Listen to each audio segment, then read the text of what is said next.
Շնորհակալություն Factor TV Նարեկ Կիրակոսյան, ես հարց ունեմ երկու նախարարներին էլ։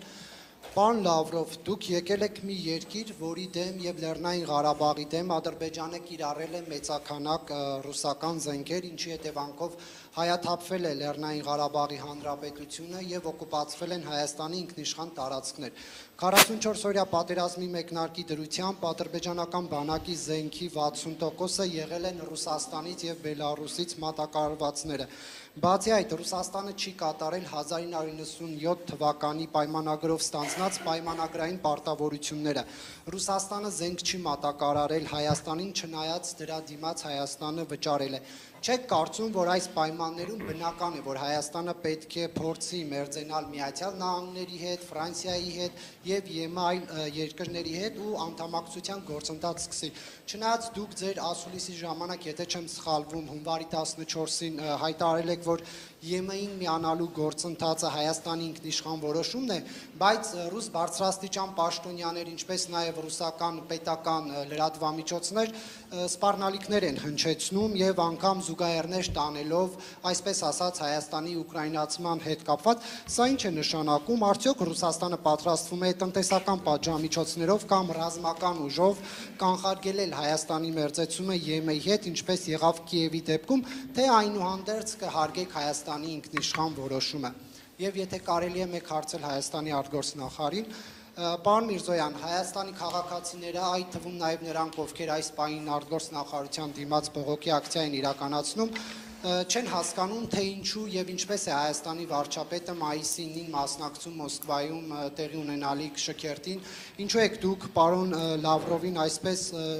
ջերմ հյուրընկալում եւ սա այն պայմաններում, երբ Հայաստանի դժվարին եւ ճգնաժամային պայմաններում Ռուսաստանը չի դրսեւորել որպես Հայաստանի դաշնակից եւ չի կատարել անվտանգային պարտավորությունները, ավելին հաճախ ռուս բարձրաստիճան պաշտոնյաներ նշել են, որ Բաքվի ռազմական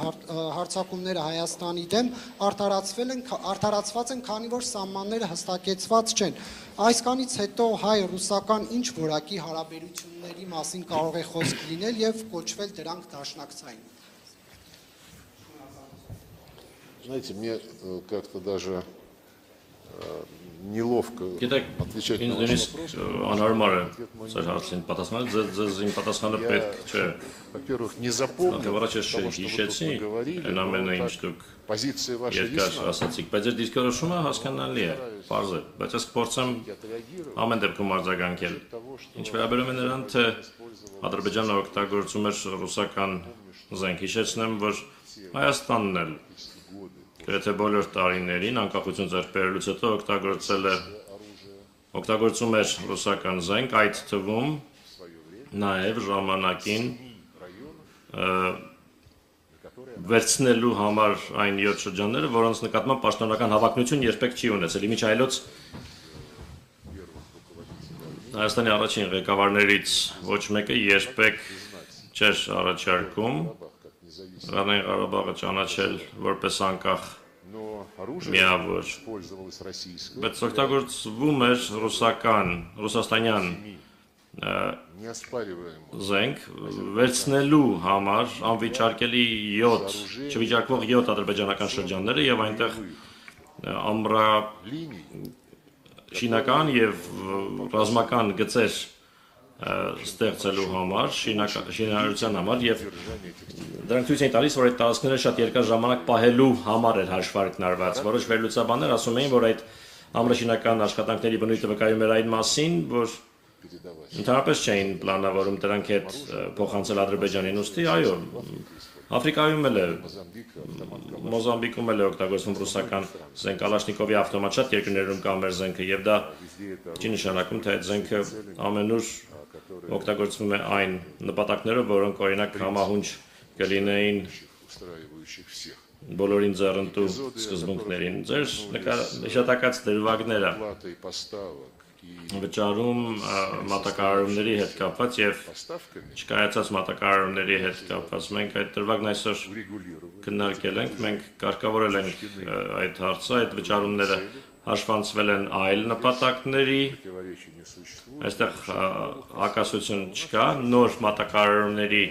առումով մենք այո հիմա ունենք իրավիճակ, որում մենք ստիպված ենք неоднократно в истории ինչպես է պատմության մեջ բազմիցս կռվել ամբողջ Եվրոպայի դեմ, որը հերթական անգամ նացիստական կարգախոսների ներքո Զելենսկու ռեժիմն առաջ մղելով կռվում է մեր դեմ։ Գործնականում բոլոր եվրոպական երկրները եւ զենք, ինչպես հասկանում եք այս իրավիճակում, որը հասնում է Ուկրաինա շատ է, ժամանակակից զենք է եւ այդ զենքը մեր պատասխանն է պահանջում եւ մեր հայ բարեկամները համոզված են մեզ հասկանում են, որ նման իրավիճակներում մենք չենք կարող մեր բոլոր պարտավորությունները ժամկետում կատարել, բայց անգամ այդ իրավիճակում բոլոր հայ գործընկերների հետ պայմանագրերով նախատեսված համակարգերը փոխանցվում են եւ մենք այդ պրակտիկան կշարունակենք։ Ինչ վերաբերում է այլ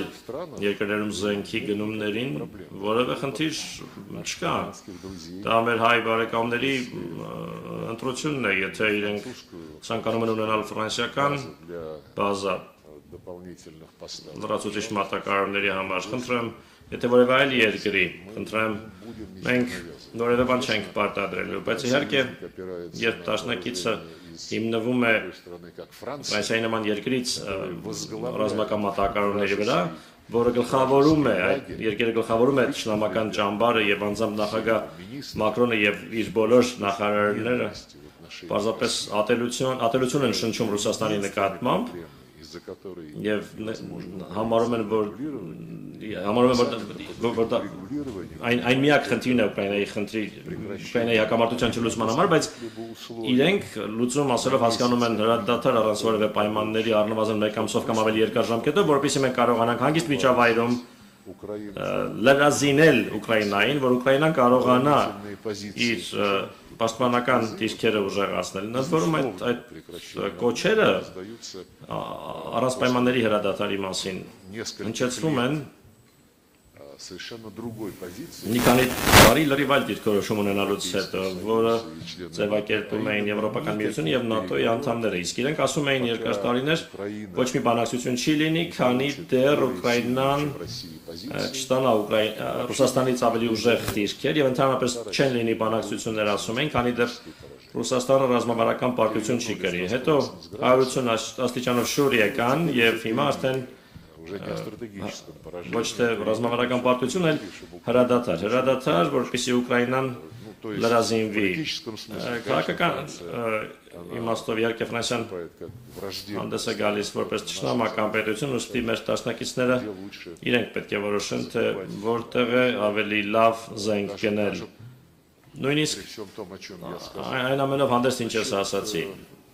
Իսկ ինչ վերաբերում է, մի բան ասացիք հունվարի 24-ի մասին, ընտրության իրավունք, ասում եք, մենք ճանաչում ենք ընտրության իրավունքը։ Մենք նախկինի պես շատ ջերմ հարաբերություններ ունենք հայ ընկերների, հայ բարեկամների հետ, ի հեճուկս մի շարք խնդիրների, որոնք ծագեցին հարաբերություններում։